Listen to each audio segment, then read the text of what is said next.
পিলখানা ট্র্যাজেডির ১৭ বছর আজ ২০০৯ সালের ২৫ ও ২৬ ফেব্রুয়ারি বিডিআরের ঢাকার পিলখানা সদর দপ্তরে বিদ্রোহের নামে তৎকালীন বিডিআর মহাপরিচালক মেজর জেনারেল শাকিল আহমেদ সহ ৫৭ জন সেনা কর্মকর্তা সহ মোট ৭৪ জন নিহত হন। গণ অভ্যুত্থানে আওয়ামী লীগ সরকারের পতনের পর গত বছর বাংলাদেশের ইতিহাসে বিভীষিকাময় ও শোকবহ এ দিনটি জাতীয় শহীদ সেনা দিবস হিসেবে পালনের সিদ্ধান্ত হয়।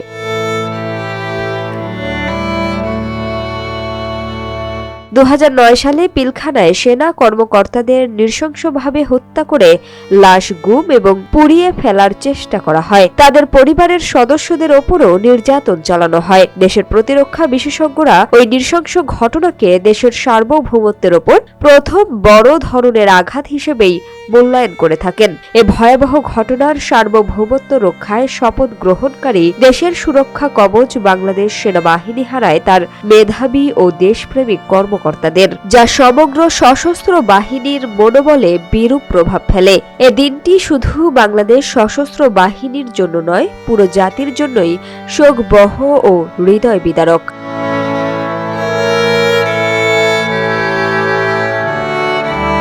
দিবসটি উপলক্ষে দেয়া বাণীতে প্রধানমন্ত্রী তারেক রহমান বলেছেন, ২৫ ফেব্রুয়ারি জাতীয় শহীদ সেনা দিবস। ২০০৯ সালের এই দিনে বিডিআর সদর দপ্তর পিলখানায় সেনা হত্যাযজ্ঞ সংগঠিত হয়েছিল। হত্যাযজ্ঞে ৫৭ জন সেনা কর্মকর্তা সহ ৭৪ জন শহীদ হয়েছিল। ২০০৯ সালের পর দিনটি যথাযোগ্য গুরুত্ব সহকারে পালন করা হয়নি। ২০২৪ সালে দেশ ফ্যাসিবাদ মুক্ত হওয়ার পর থেকে দিনটি শহীদ সেনা দিবস হিসেবে পালিত হচ্ছে।